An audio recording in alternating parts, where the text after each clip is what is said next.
मेरे गुरुदेव की महिमा बड़ी अद्भुत निराली है। मेरे गुरुदेव की महिमा बड़ी अद्भुत निराली है भर जाती वो सब झोली जो जन्मों से ही खाली है भर जाती वो सब झोली जो जन्मों से ही खाली हैं। यहाँ तम की नहीं सत्ता, यहाँ हर दिन दिवाली है। यहाँ तम की नहीं सत्ता, यहाँ हर दिन दिवाली है। भराया लोक अंतर में, नजर में प्रेम लाली है। मेरे गुरुवर शिव त्रिपुरारी, जिनकी महिमा भारी नजर में छा गए हैं, के दिल में समा गए हैं। हो 24वां श्लोक था। स्वसत्वं न स्वसत्वं तो न कस्मैचित् रोचते विभ्रमं विना अतएव श्रुतिबाधं ब्रूते चासत्त्ववादिनः असद्ब्रह्मेति चेद्वेद स्वयमेव भवेदसत् अतोऽस्य मा भूद्वेदत्वम् स्वसत्वं त्वभ्युपेयताम्।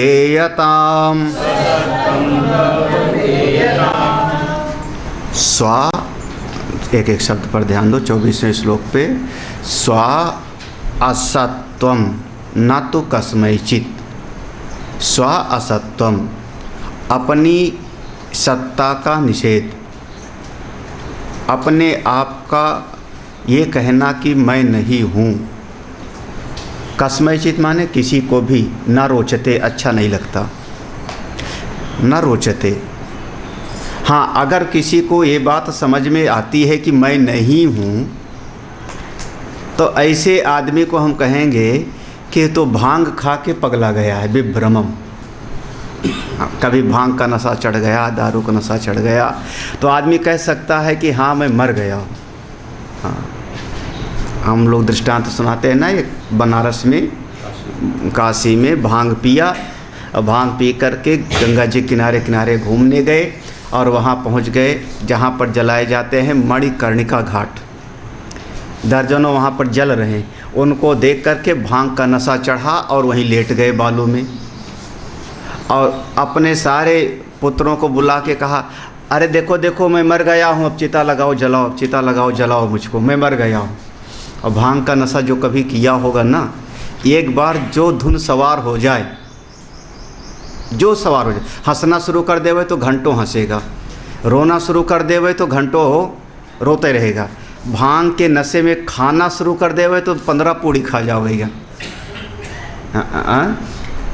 हाँ, भांग के नशे में खाया बहुत जाता है, उसको होश नहीं रहता कि मैं कितना खा रहा हूँ, खाते ही चला जाता है।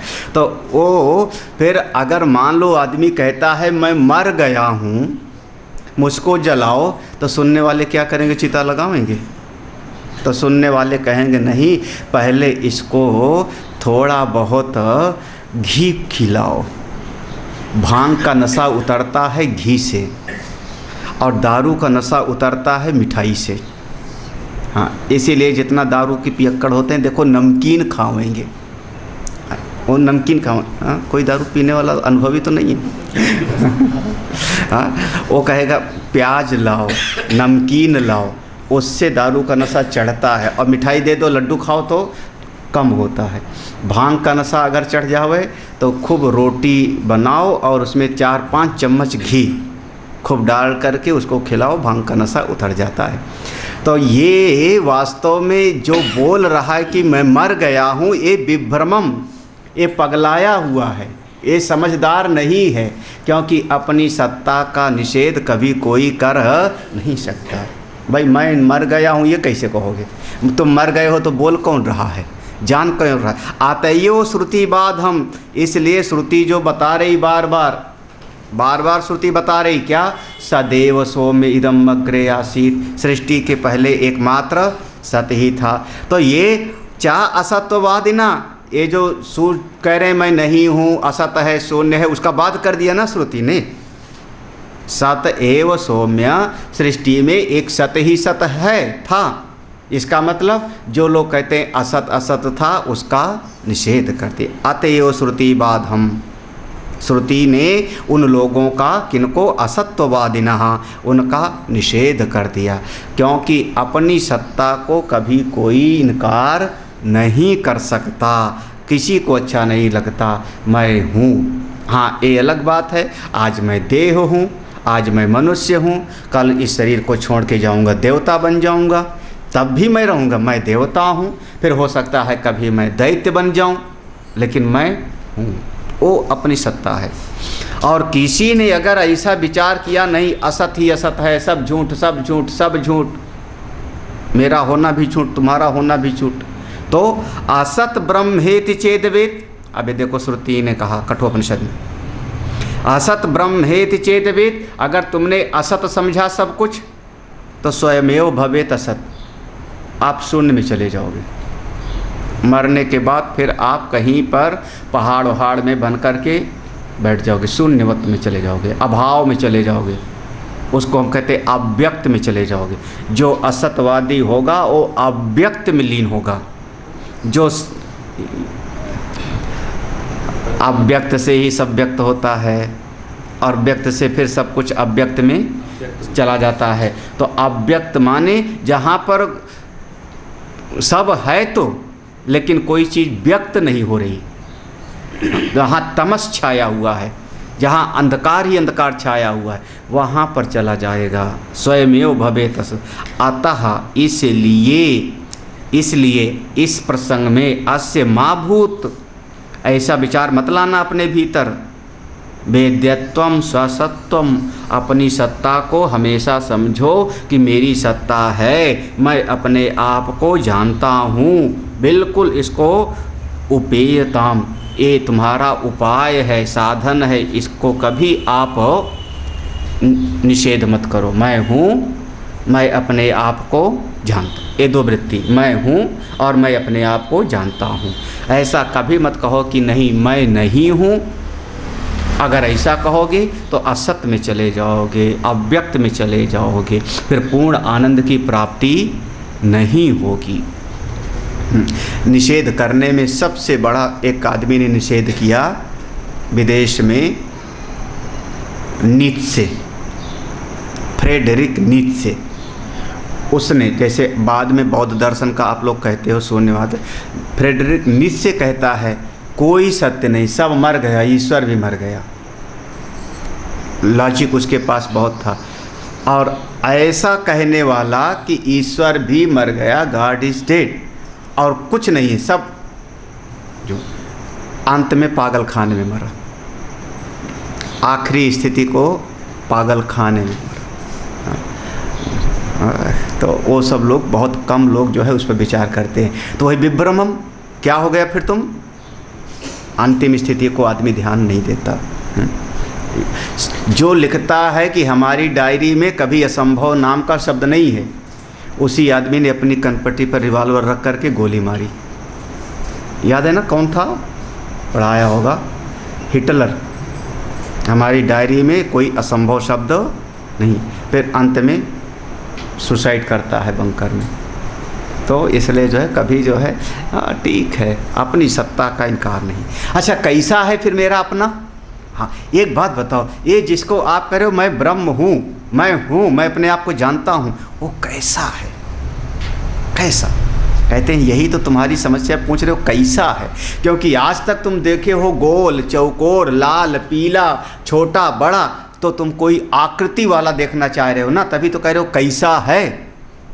बहुत बहुत बढ़िया ये श्लोक है कीदृक् इहार्ति चेत् पृच्छेत् कीदृक् इहार्ति चेत् पृच्छेत् ईदृक्ता नास्ति तत्र हि ईदृक्ता नास्ति तत्र हि यत् अनीदृक्तादृक् च यदनिदृक्तादृक् च तत्स्वरूपं विनिश्चनु तत्स्वरूपं विनिश्चिनु अक्षाणां विषया त्विदृक् अक्षाणां विषयस्वीदृक् परोक्षतादृक् उच्यते परोक्षस्तादृगुच्यते विषयीनाक्ष विषयः विषयीनाक्ष विषयः स्वत्वन्नास्य परोक्षता। सत्त्वान्नास्य परोक्षता। ये दोनों श्लोक बिल्कुल एक साथ हैं, बिना इस 27वें के 26वां नहीं समझ में आएगा। कीदृक् तरहि इति चेत, चेत पूछते हो, यदि पूछते हो कि तरहि तब, फिर बताओ आत्मा कैसी है। कीदृक् किस प्रकार की है आत्मा, आत्मा कैसी है। ईदृक् ईदृक्ता नास्ति तत्र ही, तुम तो ये पूछ रहे हो कि बताओ आत्मा फिर कैसी है, और हम उसको दिखा नहीं सकते कि आत्मा ऐसी है। ईदृक्ता नास्ति, जैसे आप देख रहे हो कि ये किताब रखी है, ये माइक रखा है, ऐसे उस आत्मा को दिखाया नहीं जा सकता। या तो अनिदृक्ता तादृक्ष, इसलिए जो आत्मा अनिदृक, अनिदृक माने ये ऐसा है नहीं दिखाया जा सकता, वही आपका अपना स्वरूप है, ऐसा निश्चय करो, विनिश्चिन ऐसा निश्चय करो। ईदृक और तादृक दो शब्द आ रहा है, ईदृक और तादृक। हाँ, इसके जैसा और उसके जैसा, तादृक माने उसके जैसा। तो इसका अर्थ नहीं समझ में आया, नहीं समझ में आया तो अगले श्लोक में इसका अर्थ खोल रहे हैं। जो आपको अक्षाणाम विषयः तो, जो आपको इंद्रियों से दिखाई पड़ता है, आँख ने जिसको देखा, हाथ ने जिसको जाके पकड़ा, उसको हम कहते हैं ईदृक, इसके जैसा। किसको? जो हमारी पकड़ के भीतर है, सामने है। हाँ, या इसको कह लो यह, हाँ इदम, यह इसके जैसा। ईदृक माने इसके जैसा। तो आप आज तक तो ऐसे देखे हो ना कि अच्छा कटहल का पेड़ कैसे होता है, तो आपने कहा इसके जैसा दिखाओ। भैंस कैसी होती है, सामने खड़ी हुई है, इसके जैसा बताओ, जैसे भैंस को देख रहे हो। तो आप ये पूछ रहे हो कि जैसे आपने ये जगत की चीज़ को देखा ईदृक, ऐसे बताओ आत्मा ऐसा है क्या। तो बोले आत्मा इस कैटेगरी में नहीं आता। इस प्रकार का आत्मा विषय कभी नहीं बनता, उसकी ये श्रेणी नहीं हो सकती। तो तादृक, तो कहते तादृक, कहते परोक्षा तादृक उच्यते, जो हमारी इंद्रियों से परे है, जैसे स्वर्ग और नरक। ये हमारी इंद्रियों की पकड़ में नहीं, आँख से नहीं देख सकते हो। हाँ, स्वर्ग और नरक। अच्छा, पुण्य और पाप, हाँ, यज्ञ देखोगे आप आँख से, लेकिन पुण्य और पाप को आप आँख से नहीं देख सकते हो। क्या है? परोक्ष है। तो जो चीज़ हमारी हाथ की पकड़ में नहीं, आँख को दिखाई नहीं पड़ता, उसको हम कहते हैं तादृक, उसके जैसा। हाँ, उसके जैसा, हाँ, तादृक। तो वो आत्मा कैसा है? उसके जैसा बताओ कैसे? जैसे हमने टीवी में देखा था, देवता दिखाई पड़ा था, 4 हाथ थे, सिर के पीछे चक्र चल रहा था, गोल गोल सा, एक प्रकाश निकल रहा था। मत समझने। तादृक माने परोक्ष, जो हमारी इंद्रियों की पकड़ में नहीं आते उसको हम कहते हैं परोक्ष, और जो हमारी इंद्रियों के सामने हैं उनको हम कहते हैं प्रत्यक्ष, है ना। ईदृक माने प्रत्यक्ष। परमात्मा प्रत्यक्ष की श्रेणी में नहीं है, और परमात्मा परोक्ष की श्रेणी में भी नहीं। क्यों? विषयी ना अक्ष विषया, तो क्यों? वो आत्मा परमात्मा अपरोक्ष है, ना प्रत्यक्ष ना परोक्ष, बल्कि वो है अपरोक्ष। हाँ, अब एक दृष्टांत दूं तो बत समझना। दर्द प्रत्यक्ष है क्या? ईदृक। हाँ, दर्द अगर प्रत्यक्ष है तो लाओ दिखाओ मुझको। हाँ, मैं आँख से देखता हूँ, दिखाओ आँख से दर्द को। आप घाव दिखाओगे पाँव का, पाँव में घाव हो गया, घाव दिखाओगे, दर्द दिखाओ।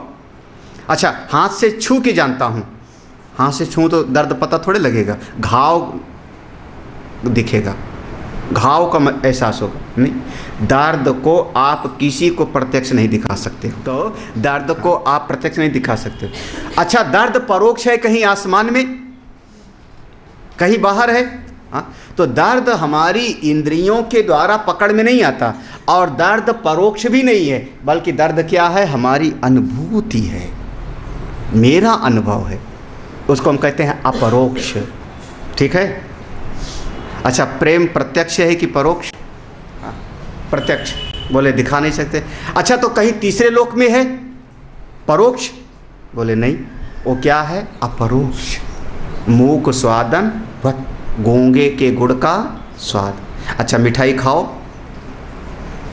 मिठाई को दिखाओ प्रत्यक्ष, एक नहीं बहुत सारे दृष्टांत आ जाते।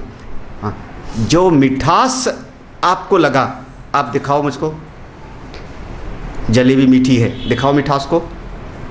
बोले प्रत्यक्ष नहीं। तो परोक्ष है? बोले नहीं, वो क्या है, वो अपरोक्ष। तब हम कहते हैं यत् साक्षात अपरोक्षात ब्रह्मा, अपरोक्षानुभूति। तो आत्मा कैसा है, वो ईदृक नहीं है, माने प्रत्यक्ष नहीं है, यह नहीं है, तादृक नहीं है, उसके जैसा परोक्ष नहीं है, क्या है वो, अपरोक्ष। अनुभव का विषय है, उसकी अनुभूति होती है। बहुत सुंदर। जो मन के विकार है वो भी तो अपरोक्ष, सब अपरोक्ष है, पूरा का पूरा। मनोमय कोश में जितने आ रहे हैं सब अपरोक्ष हैं। मनोमय विज्ञान में कोश में जितना आ रहा है वो सब का सब अपरोक्ष है, वो सब का सब आपकी अनुभूति में आ रहा है, ना कि वो दृश्य है। ना तो आप बाहर से उसको देख सकते हो, ना दिखा सकते हो, और ये भी नहीं कह सकते हो कि नहीं कहीं कल्पना की जाए चीज़ है ना। स्वर्ग परोक्ष है, नरक परोक्ष है, देवता परोक्ष हैं, दैत्य परोक्ष हैं, ठीक है, सब परोक्ष है, लेकिन शास्त्र प्रत्यक्ष है।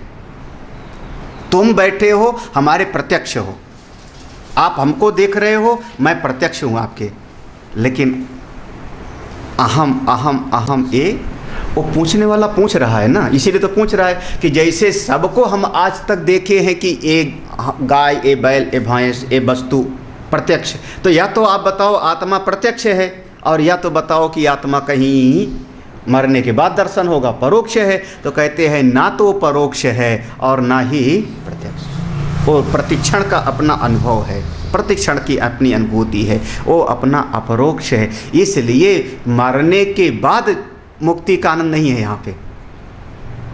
हाँ, मरने के बाद स्वर्ग दिख सकता है क्योंकि वो परोक्ष है, प्रतिक्षण मेरा अनुभव है ना। तो इसी जीवन में रहते रहते, इसी शरीर में रहते रहते जीवन मुक्त का सुख हमको मिल सकता है। हाँ, अगला श्लोक। अवेद्योऽपि परोक्षोतः स्वप्रकाशो भवत्ययम् सत्यं ज्ञानमनन्तं चेत्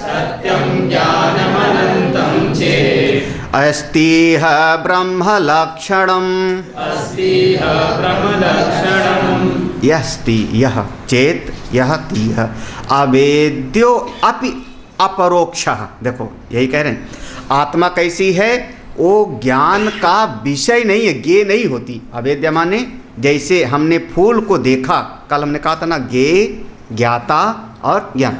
तो अवेद्य है, ज्ञेय नहीं है आत्मा, लेकिन अपरोक्ष। अवेद्यो अपि अपरोक्ष, वो अपरोक्ष है, अपनी अनुभूति। अतः स्वप्रकाशा, वो प्रकाश स्वरूप है। आयम, हाँ, उसको यह मत कहो, वह मत कहो, क्या कहो, आयम। देखो दोनों में फर्क, भावती आयम, भावती धन आयम, याद आया? हाँ, नहीं, हाँ, इदम कहोगे तो ये हो जाएगा प्रत्यक्ष, हाँ, है ना। वह कहोगे तो परोक्ष हो गया। जब हमने कहा आयम, ये दर्द, ये मेरी आँख, ये मेरा पेट, ये मेरा मन, तो क्या कह रहे हो, अपनी तरफ आ रहे हो। जैसे आप अयम कहते हो तो अपनी तरफ आते हो, इदम कहते हो तो अपने से बाहर जाते हो। वो कहते हो तो और अदह ऊपर चले जाते हो कल्पना के संस। हम कहते अयम, तब क्या होता है? अयम आत्मा ब्रह्म। अपनी तरफ आओ, अंतर्मुखी बनो। अयम एक ऐसा है अपना आत्मा, सत्यम ज्ञानम अनंतम चेत। ये है अपनी आत्मा का लक्षण, यही ब्रह्म स्वरूप है। अब इस लाइन को यहाँ से पकड़ लो, सत्यम ज्ञानम अनंतम ब्रह्म। ब्रह्म को पहले ले आओ, सत्यम ज्ञानम अनंतम ब्रह्म चेत। अगर ऐसा है तो उसके लक्षण बताओ। अब यहाँ से आगे लगभग 10 श्लोकों में इस एक लाइन की व्याख्या है। सत्यम माने क्या, ज्ञानम माने क्या, अनंतम माने क्या। सत्यम ज्ञानम, जैसे पहले याद हो, पहले प्रकरण था सदैव सोम इदरम अग्रे आसीत, है ना। फिर उसके पहले था जो जानने वाला है संबित, ऐसे एक एक विषय को। फिर 5 कोश, फिर 5 महाभूत, उसमें आकाश का मिथ्व। तो एक विषय को लेते हैं, उसका गंभीरता से चिंतन करते हैं, जितने उसके पहलू हो सकते हैं। अब यहाँ पर हमने विषय लिया ये तैत्तिरीय उपनिषद का मंत्र सत्यम ज्ञानम अनंतम ब्रह्म। अब इसको लेते हैं और इसके एक एक चीज़ पर इसका चिंतन करते हैं। सबसे पहले सत्यम, जब इसमें लिखा सत्यम तो सत्यम माने क्या? हाँ, तो देखो सत्यम जब हम कहते हैं सत्य, हरि ओम तत् सत, तो सत का मतलब क्या होता है समझना है। कहने तो बड़ा आसान है हरि ओम तत् सत, हाँ, लेकिन सत का क्या अर्थ है अब यहाँ पर कई श्लोकों में है। सत्यत्वं बाधराहित्यं जगत् बाधैक साक्षिणः बाधा किं साक्षिको ब्रूहि न तु साक्षिक ईष्यते अपनीतेषु मूर्तेषु ह्यमूर्तं शिष्यते वियत् शक्येषु बाधितेषु अन्ते शिष्यते यत्तदेव तत्। सत्यत्वम, सत्यत्व माने क्या हुआ? आत्मा का जो वहाँ लिखा ना सत्यम, सत्यम किसको कहते हैं? बाधराहित्यम, ये इसकी परिभाषा है। जिसको कभी काटा ना जा सके, निषेध ना किया जा सके। जो पहले भी एक बात बताई थी ना, व्यतिरेक, याद आया ना? व्यतिरेक, जिसका व्यतिरेक हो जाता है वो मायामयी हो जाता है। तो जिसका कभी व्यतिरेक ना हो गए, जिसका कभी निषेध ना कर सको, बाधराहित्यम। अच्छा नहीं, हम तो बाध करते हैं। बाध माने निषेध, किसका? अन्नमय कोश का। अरे तो अन्नमय कोश का निषेध किया तो उसको जानने वाला तो है ना। प्राणमय, मनोमय, विज्ञानमय का कोश का निषेध किया तो उसका जानने वाला तो है ना। तो जगत बाधैक साक्षिणा, सारे जगत का जो निषेध करने वाला है वो एक है। अब फिर कहो कि वो जो एक बचता है आखिर में, सबको नेत नेत कहते हुए, वो उसका कोई और साक्षी नहीं होता। वो स्वयं अपने आप में पूर्ण है, जो सारे जगत का निषेध कर देवे। इसको कहते हैं केवलाद्वैत। ये है केवलाद्वैत, केवल एक बचा, आखिरी मल्ल न्याय। सब कटते चले गए, कटते चले गए, अंत में जिसको कोई काट न सके, गलत न कह सके, वो है अपना। तो सत्य माने जिसको कभी कोई निषेध ना कर सके, बाध ना कर सके, जिसका कभी व्यतिरेक ना हो, जिसको कभी कोई काट ना सके, गलत ना सिद्ध कर सके। जैसे समझो थोड़ी देर के लिए एक दृष्टांत हम ले रहे हैं, सत्य नहीं है। प्रकाश है, इसको कौन निषेध करेगा? कौन निषेध करेगा? थोड़ी देर के लिए, मैं कह रहा हूँ थोड़ी देर के लिए। प्रकाश है, मैं देखूँ, तुम देखो, गाय देखे, बकरी देखे, प्रकाश तो है ना। फिर चलो आकाश है, आप कह रहे हो अंधकार है, तो प्रकाश और अंधकार दोनों कहाँ पर हैं? आकाश में। आकाश में तो आकाश है, उसका निषेध करो। हाँ, तो इसीलिए कई बार आकाश में सत का भ्रम हो जाता है, तभी उतना बड़ा प्रसंग लिया था, है ना। जिसका कोई निषेध ना कर सके, कोई जिसको मिथ्या ना सिद्ध कर सके, उसको जैसे, देखो फिर दृष्टांत देते हैं। जैसे ये दृष्टांत है, अपनीतेषु मूर्तेषु, एक कमरे में 50 घड़े रखे हैं, उनकी आकृति है, 100 कुल्हड़ रखे हैं, 500 दिए रखे हैं, तमाम तरह की चीज़ें रखी हैं कमरे में, बहुत सारी चीज़ें रखी कमरे में। एक दिन एक आदमी आया और कमरे से जितने घड़े कुल्हड़ सकोरा था सब लेके चला गया। तो उसको हम कहते अपनीतेषु। अपनीतिश माने सब का सब वहाँ से अपनयन कर लिया, लेके चला गया, हट गया। तब वहाँ कुछ बचा कि नहीं बचा? हाँ, कुछ बचा? हाँ, कुछ बचा कि नहीं बचा? हाँ, अच्छा, उसको भी ट्रक में लाद के चला जावे चोर।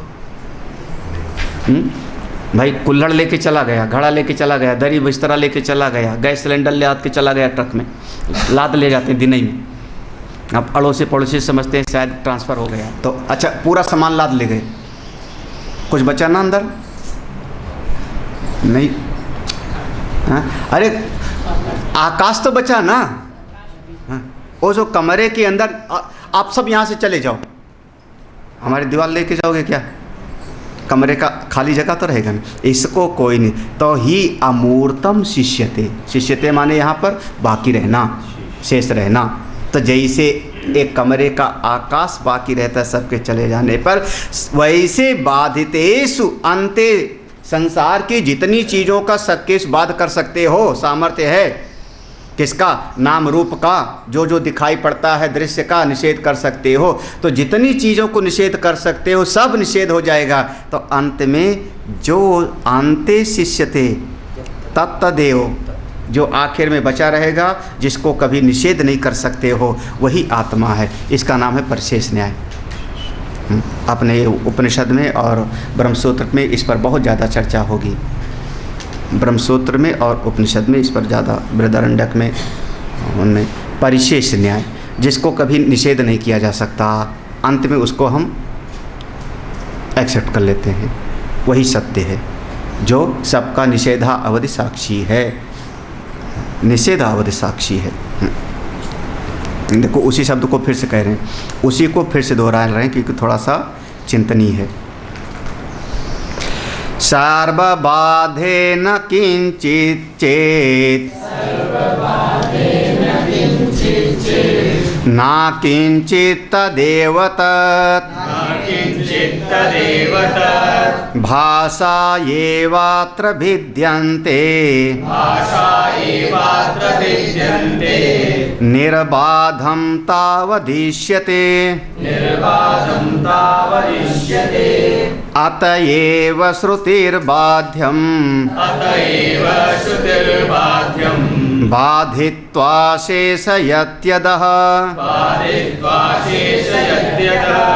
स एष नेति नेति आत्मा,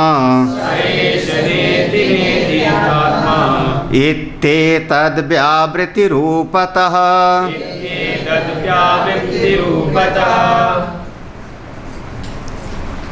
एक बच्चे से हमको मंगवाना था टोकरी। हाँ, टोकरी मंगवानी थी। बच्चे को टोकरी का पता नहीं। कमरे में टोकरी में 4 तरह का फल रखा था, केला, अंगूर, सेब, नारियल, अनानास, टोकरी में फल। हमको मंगवाना था खाली टोकरी और उसमें फल कई सारे रखे थे। हाँ, अब बच्चे को टोकरी के बारे में पता नहीं, टोकरी क्या चीज़ होती नहीं जानता, कभी देखा नहीं, सुना नहीं। तो हमने बच्चे को कहा अंदर जाओ और अंदर जा कर के जो छोटे छोटे और गुच्छा वाला होगा उसको मत लाना, अलग रख देना, ठीक है। फिर जो लंबा लंबा पीला पीला सा गुच्छे में होगा उसको मत लाना, वो अलग रख देना। क्या है वो? क्या समझ गए आप लोग? अच्छा, फिर एक फल है जिसमें पत्ते लगे होंगे, बड़ा सा होगा, उसको मत लाना। अनानास है ना। फिर एक फल होगा जिसको पकड़ोगे तो थोड़ा गुलगुला सा लगेगा, नरम नरम सा, और वो पीला पीला सा होगा, उसको मत लाना। क्या हुआ? संतरा। देखो एक एक जितने फल टोकरी में रखे थे सब हमको याद है, जो जो मैं खरीद के लाया था बाज़ार से। इसको मत लाना, उसको मत लाना, उसको मत लाना, उसको मत लाना। तो बच्चे ने कहा, फिर हम कहते जो बचेगा फिर सो ले आना। बच्चे ने कभी टोकरी देखा नहीं था, है ना। जब बच्चा कमरे में गया तो उठाया, ये गुच्छे वाला है, मना किया था। ये भी लंबा लंबा पीला पीला, मना किया था। ये पीला पीला गोल सा है, मना। जितने फल थे उठा के रखता गया। अब बचा क्या अंत में? टोकरी तो लेके चला। इसको हम कहते हैं परिशेष न्याय। ये है परिशेष न्याय। हाँ, जब सबका निषेध कर दिया तो जो बचा उसको ले आओ। सार्वबाधे, जब सबका निषेध कर दिया, सर्वबाधे सबका निषेध कर दिया, तो किसी ने कह दिया ना किंचित चेत, कुछ नहीं रहा वहाँ पे। हम कहेंगे बस ना समझ हो यहीं पर, ना समझ। अगर तुम कहते हो कुछ नहीं था ना, तो किंचित तदेव तत्, वहाँ पर कुछ तो था।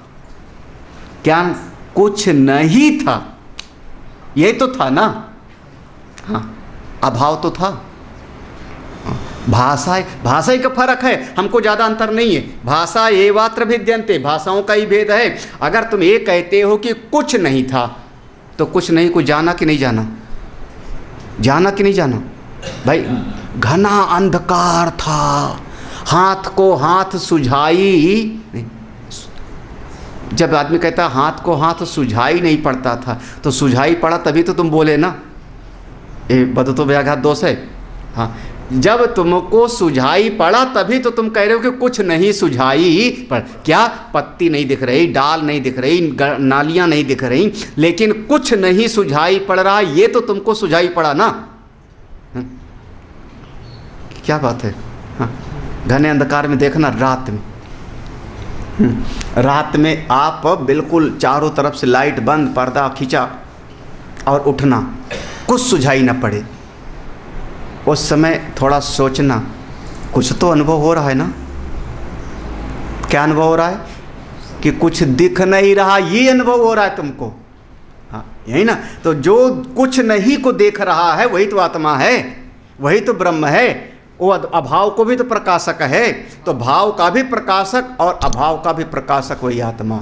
और अगर आप कहते हो कुछ नहीं है, तो मैं उसी को कहता हूँ पूर्ण। चलो दूसरी बात में, अगर आप शून्य कहते हो कि शून्य है, कुछ नहीं है, तो शून्य और पूर्ण में कोई फर्क ज़्यादा नहीं। शून्य भी उसका आदि अंत नहीं, पूर्ण का भी आदि और अंत नहीं। वही भाषा एवात्र विद्यन्ते, केवल भाषा का भेद है। निर्बाधम तावद ईष्यते, वास्तव में तो आत्मा को वो जो प्रकाशक है, गोस्वामी जी लिखा इसी बात को, सब कर परम प्रकाशक जोई, राम अनादि अवधि पथ सोई। सब कर परम प्रकाशक, सब कर माने नाम रूप के होने को भी और नाम रूप के अभाव का भी। अब देखो, इस बात को अगर समझो, आप तपस्या करने बैठो, गंगा जी के किनारे जाते हो लोग नहाने के लिए, वहाँ बैठ के ध्यान करते हो, जाप करते हो, दीपक उपक जलाते, किसी दिन बिल्कुल बिजली चमके, गंगा जी के किनारे नहाए, जाप कर रहे थे, दीपक जलाए थे, पूजा कर रहे थे, बिजली चमकी और अचानक भगवान आके खड़े हो गए। बच्चा तुम बहुत बड़े भगत हो, आज बड़े प्रसन्न हो गए, वरदान देने का दिल किया तो आ गए। लेकिन अगर आपके सामने भगवान खड़े हो गए तो आपने उनको देखा कि नहीं देखा? देखा कि नहीं देखा? हाँ, उनकी बात को सुना कि नहीं सुना? हाँ, तो जिसने देखा और जिसने सुना वो कौन है? जिसने देखा, जिसने सुना, जिसने उनको देखा, जिसने उनकी बात को सुना, वो भीतर वाला कौन है? हाँ, है ना। तो हम तो कहेंगे कि महाराज आप जो आए हो ना अभी, आप थोड़ी देर के बाद चले भी जाओगे, तो आपका कोई विशेष खास नहीं है, क्योंकि आपने तो कितनों को वरदान दिया और सब बेचारे वरदान पा के रोते रहे, कई तो वरदान पा के भस्मय हो गए। क्यों? हाँ, तो आपका वरदान पाने से सबका भले हुआ हो, ऐसी कोई बात तो नहीं। रावण को भी तो वरदान मिला था, तो कुंभकर्ण को भी तो वरदान मिला था ना, हिरण्यकश्यप को भी तो वरदान मिला था कि नहीं मिला था उसको, भस्मासुर को भी तो वरदान मिला था। तो आप तो न जाने कितनों को वरदान दे चुके हो, और उसमें सबका कल्याण तो नहीं हुआ। बस मैं ये पक्का करता हूँ, जिस शक्ति से आपको देख रहा हूँ ना, वो आत्मा है। आपको प्रणाम है महाराज, अपने धाम पधारिए, यथा गच्छ तथा सुखम, वहाँ से पूरा होता है। लो महाराज देवता को बुलाया तो चले गए, तो कौन से देवता? बोले जो अपनी माया की उपाधि को धारण करके आए। सत्य नहीं, सत्य तो वो है, परम सत्य तो वो है, सब कर परम प्रकाश, जो देखने वाला है, जो सुनने वाला है, जिससे आप बात कर रहे हो वो मेरी आत्मा। आतयेव श्रुति, आतयेव श्रुति बाध्यम, इसलिए श्रुति भगवती ने बार बार इस बात को कहा, बाधित्वा, इसका बाध करो, बाध करो। किसका? कैसे बात करें? नेति, नेति, हाँ यही है ना हर जगह पर, ना इति, अन्नमय कोश मैं नहीं हूँ, नेति, प्राणमय कोश आत्मा नहीं है, नेति। नेति माने ना इति, ये सत्य नहीं, काम चलाऊँ है, व्यवहार चलाऊँ है, इसी से खाएंगे, इसी से काम करेंगे, लेकिन बोध है कि आने जाने वाला है, परम सत्य नहीं। ना इति, ना इति, नेति, नीति, नीति। और जो आखिर में बच जाएगा, जिसको आप काट ही नहीं सकते हो, वो बस वही आत्मा। स एषि नेति नेति आत्मा इति एतत् व्यावृत्ति रूपिता, व्यावृत रूपता, इसलिए व्यावृत माने जिसका जिसका व्यावृत हो गया, व्यतिरेक हो गया, वो सब अनात्मा, और आत्मा का कभी कोई निषेध नहीं कर सकता। अब अंत में एक बात और देखो, इसके बाद में फिर इसकी निष्पत्ति करते हैं। इदं रूपं तु यदावत् तत् त्यक्तुं शक्यतेऽखिलम् अशक्यो ह्यनिदं रूपः स आत्मा बाधवर्जितः सिद्धं ब्रह्मणि सत्यत्वं ज्ञानत्वं तु पुरेरितं स्वयमेव अनुभूतित्वात् इत्यादि वचनैः स्फुटम् इदं रूपं तु यदा यद यावत्, यद यावत्, यावत् माने जहाँ तक इदम, इदम कह सकते हो। इदम माने यह, प्रत्यक्ष, इदम माने यह, जिस चीज को आप कह सकते हो यह यह यह, तात त्यक्तुम शक्यते, अखिलम अखिलम त्यक्तुम, उस सबको पूरा का पूरा आप छोड़ सकते हो, विचार की कसौटी से, चिंतन की कसौटी से, हाँ छोड़ सकते हो, निषेध कर सकते हो। निषेध करना माने उससे अपने अहम को अलग समझो। जब हमने कहा ये माइक, तो ये से अहम अलग है, अहम इदम नहीं हो सकता और इदम अहम नहीं हो सकता। हाँ? मैं तुम नहीं हूँ और तुम मैं नहीं, बिल्कुल हमेशा भेद होगा। अहम इदम नहीं, इदम अहम नहीं। तो हमने कहा ये किताब, ये किताब माने किताब से मैं अलग हूँ, ये स्वर्ग स्वर्ग से अलग हूँ, ये नरक से अलग हूँ, ये गोलोक ये साकेत, ये कैलाश, जिसके साथ ये लगाओ, जिसके साथ ये घर, ये परिवार, ये धन, ये वैभव, ये सम्मान, सबको आप नेति करो। यह जिसको कहते हो, इस थोड़ा सा गंभीरता में देखो, समझो इसको। जिसको यह कहते हो, अब किसको आपने कहा ये शरीर, हाँ, ये मन मेरा बड़ा पापी है, यही कहा ना, मन मेरा बड़ा चंचल है, ये मन बहुत परेशान कर रहा है, ये मन।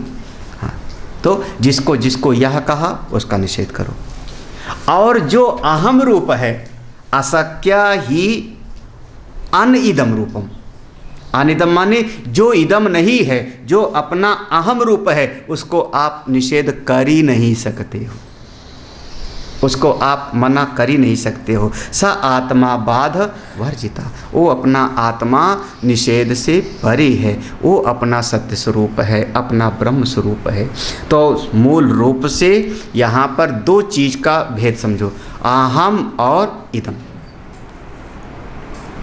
दोनों का बहुत आसानी से, अहम और इदम।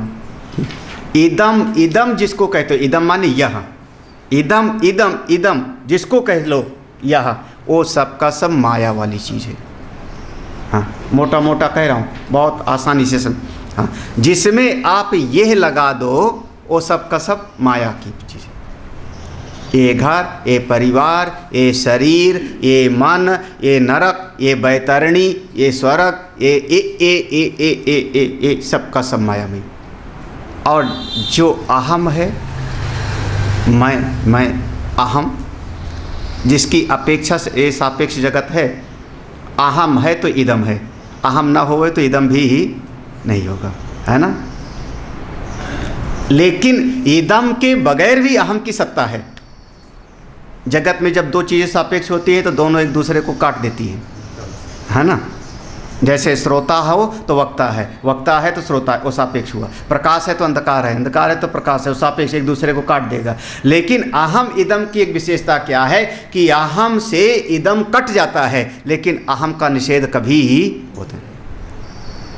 भाई सब यह हो, किनारे किया, कमरे में अकेले रह गए तो अहम तो हूँ ना, अहम का कभी कोई निषेध नहीं। वही आत्मा, स आत्मा, उसको कभी आप निषेध कर नहीं सकते। इसलिए प्रत्येक काल में क्या है, आत्मा है सिद्धम, इस बात सत्य हो गई। क्या, ब्रह्मणि सत्यत्वम, आत्मा ही ब्रह्म है, यही सत्य है, ये बात बिल्कुल पक्की। वहाँ पर मंत्र में था ना, सत्यम ज्ञानम अनंत, सत्यम, बिल्कुल बात पक्की। क्योंकि आत्मा का, अहम का कभी कोई मना नहीं कर सकता, निषेध नहीं कर सकता, इसलिए आत्मा सत्य है। आत्मा माने अहम, इदम नहीं, हाँ, ईदृक नहीं, तादृक नहीं, है ना, प्रत्यक्ष नहीं, परोक्ष नहीं। प्रत्यक्ष और परोक्ष दोनों का अधिष्ठान अपना अहम है। इदम का अधिष्ठान अपना मूल अहम है, वहाँ कोई निषेध नहीं, सिद्ध हो गया, अपना आत्मा ही सत्य है। ज्ञानत्वम तु पुरोरितम, अरे ये जो आत्मा में ज्ञानत्व है, इसको पहले हमने बता दिया, पूरा इरितम, पहले ही हमने इसकी व्याख्या कर दिया है। और पहले कौन सा, 28वां श्लोक में, स्वयमेव अनुभूतित्व, अभी अभी पढ़ा था हम लोगों ने। हाँ, इसके पहले और भी कई जगहों पर आया होगा, देख लेना कि आत्मा चेतन स्वरूप है, आत्मा तो ज्ञानत्वम उसका पहले ही प्रतिपादन, स्वयमेव अनुभूतित्वात्, ये हमने पहले ही आत्मा ज्ञान स्वरूप है, अपने आप का अनुभव सबको होता है, ये पहले बता दिया है। तो संबित भी, अहम की जो संबित हो रही, सबको जानने वाला है, हाँ, ज्ञात और अज्ञात दोनों का जो अनुभव करने वाला है, वो ज्ञान स्वरूप सिद्ध होता है। तो जो सबको जानता है वो आत्मा ज्ञान स्वरूप सत्य है, ज्ञान स्वरूप है।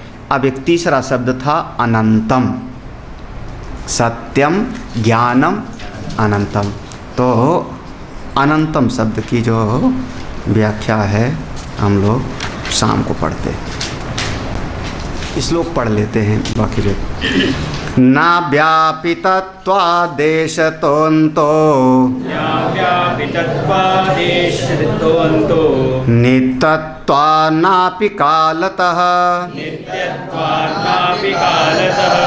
न वस्तुतोऽपि सर्वात्म्यातात् न वस्तुतोऽपि सर्वात्म्यातात् वस्तुतोऽपि सर्वाम्यर्थः अनन्त्यं ब्रह्मणि त्रिधा ब्रह्मणि त्रिधा देशकालान्यवस्तूनां देशकालान्यवस्तूनां कल्पितत्वाच्च मायया कल्पितत्वाच्च मायया न देशादिकृतोऽन्तोऽस्ति देशादिकृतोऽन्तोऽस्ति ब्रह्मानन्त्यं स्फुटं ततः। अनन्त्यं स्फुटं ततः। देखो ना यहाँ पर लिखो, देखना, व्यापितत्वात् देशतः न अंतः, ना को वहाँ पे लग। आत्मा कैसा है? सारे देश में समाया हुआ है, इसलिए उसका कोई और छोर नहीं। तो हमने आत्मा को क्या कहा? भगवान को सर्वव्यापक, हरि व्यापक सर्वत्र समाना। ठीक है। दूसरा है नित्यत्वापि, चूँकि अपनी आत्मा हमेशा है इसलिए वो काल से भी परे है। आत्मा सब जगह है और सब समय है। तीसरा, न वस्तु तो अपि सर्वात्म, क्योंकि सबकी आत्मा वही है, सबका अधिष्ठान वही है, मूल वही है, इसलिए उसका कभी भी किसी में अभाव नहीं। इसलिए ब्रह्म कैसा? अनंतम, सत्यम ज्ञानम अनंत। अनंत की परिभाषा है। देखो, अब देखो इसको समझना, हाँ, और जाके समझा देना अनंत जी को। अनंत की परिभाषा है, अनंत माने क्या? तीन सीमा होती है, तीन सीमा होती, देश की सीमा, काल की सीमा और वस्तु की सीमा। हमारा ये शरीर एक जगह पर बैठा हुआ है, दूसरी जगह पर नहीं है, तो इसको हम कहते हैं देश के अंदर है, देश से परिच्छिन्न, देश से सीमित। हर वस्तु, माइक है, मेरा शरीर है, मेज है, एक जगह है, दूसरी जगह नहीं है। तो जो चीज़ एक जगह है दूसरी जगह नहीं है तो हम कहेंगे देश में सीमित है, देश की सीमा। दूसरा है जो वस्तु एक दिन है और दूसरे दिन नहीं होगी, उसको हम कहेंगे काल की सीमा में है ना? काल की सीमा, एक दिन दिखाई पड़ी और दूसरे दिन दिखाई नहीं पड़ती, तो काल की सीमा में है, देश काल। तीसरी चीज है, कोई वस्तु एक चीज में है और दूसरी में वो नहीं है। जैसे एक पशु है, पशु है, वो चल फिर रहा है लेकिन ईंट चल फिर नहीं रही, तो क्या हुआ कि चलना फिरना ये वस्तु के अंतर्गत है।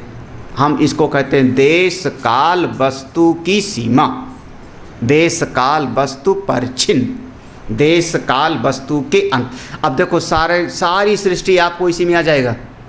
देश का जो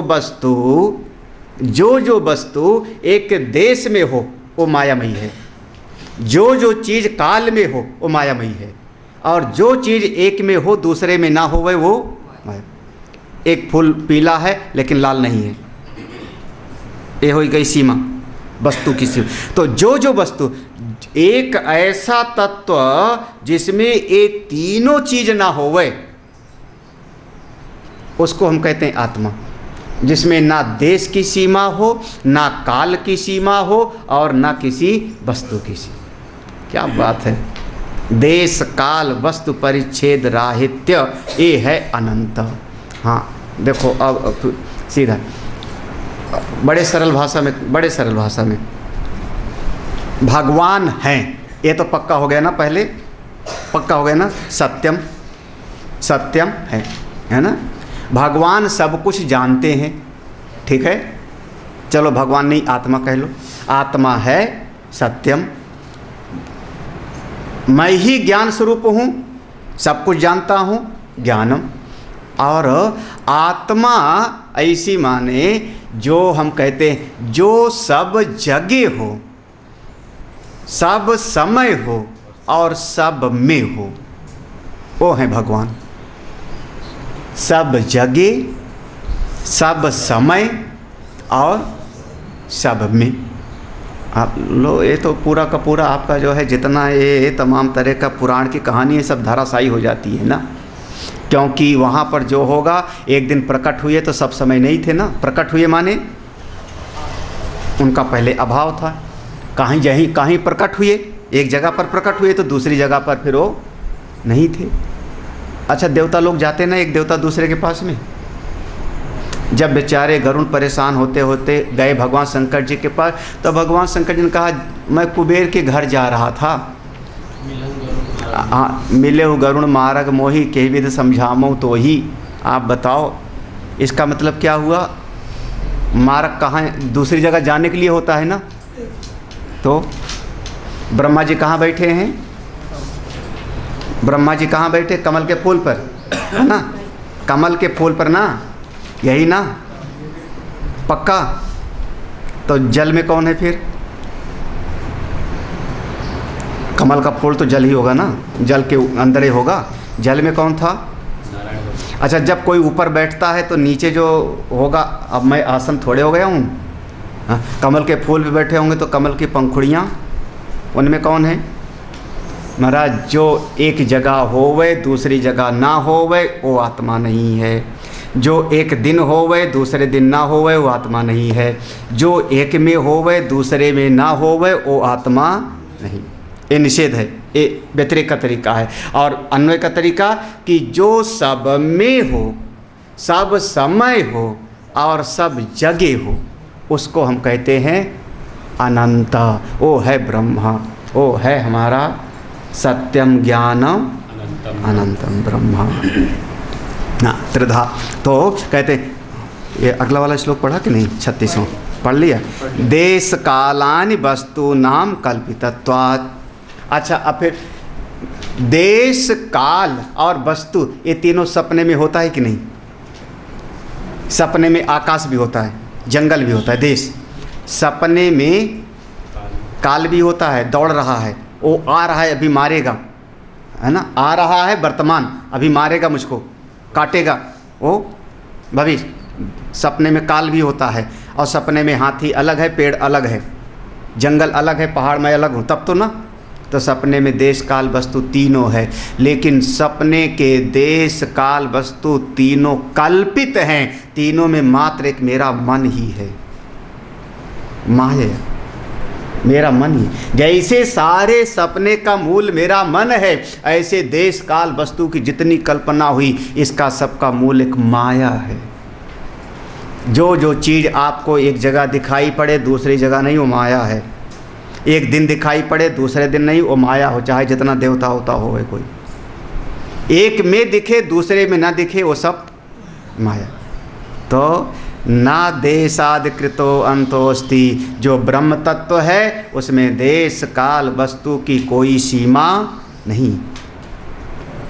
स्फुटम ततः, इसलिए उस परमात्मा की अनंत्यम स्फुटम, उसकी अनंतता बिल्कुल स्पष्ट है, बिल्कुल स्पष्ट। तो देयरफॉर अब लो सिद्धि हो गई। सिद्धि हो गई क्या? कि जो आत्मा है सत्य है। देखो, आत्मा सत्य है, क्यों? उसको कोई निषेध नहीं कर, याद है ना, ईदम का निषेध कर दिया जाता है, अहम का कोई निषेध नहीं करता। अभाव का भी जानने वाला अहम है, ठीक है ना, सारे तर्क दिया। तो आत्मा को कभी कोई निषेध नहीं कर सकता, इसलिए सत्य है। आत्मा सबका प्रकाशक है, इसलिए वो ज्ञान स्वरूप है। और आत्मा देश काल वस्तु की सीमा से परे है, इसलिए वो अनंत है। इसलिए आपकी आत्मा सत्यम ज्ञानम अनंतम। और ये आत्मा और ब्रह्म दो नहीं है, बल्कि सत्य ज्ञानम अनंतम ब्रह्म है, इसलिए आत्मा ही ब्रह्म है। इस बात को अब आगे सिद्ध करते हैं। आत्मा का स्वरूप बता दिया, सत्यम ज्ञान, ईश्वर भी ब्रह्म भी वैसा, इसलिए एक है। सत्यम ज्ञानमनंतम यद ब्रह्म, सत्यं ज्ञानमनन्तं यत् ब्रह्म, तद्वस्तु तस्य तत्, तदवस्तु तस्य तत्, ईश्वरत्वं च जीवत्वं, ईश्वरत्वं च जीवत्वम्, उपाधिद्वैकल्पितम्। उपाधिद्वयकल्पितम्। बहुत बढ़िया है। सत्यम ज्ञानम अनंतम, जो ब्रह्म है वो जैसा है वैसा है। हाँ, जैसा है वैसा है, वो अपने आप में पूर्ण है। उसमें आप जो है कोई क्या कहते हैं, मीन मेख मत निकालो। यद बस तस्य तत्, वो अपनी महिमा में विराजमान है। जो जैसा है और ब्रह्म जैसा है। सत्यम ज्ञानम, ये जो बीच में दो और बन गए ना मुसीबत की जड़, कौन? अविद्या उपहित चेतन और माया उपहित चेतन, उपहित उपाधि, वो सारी समस्या की जड़ हैं। उनको समझते हैं हम लोग शाम को। ओम पूर्णमदः पूर्णमिदम्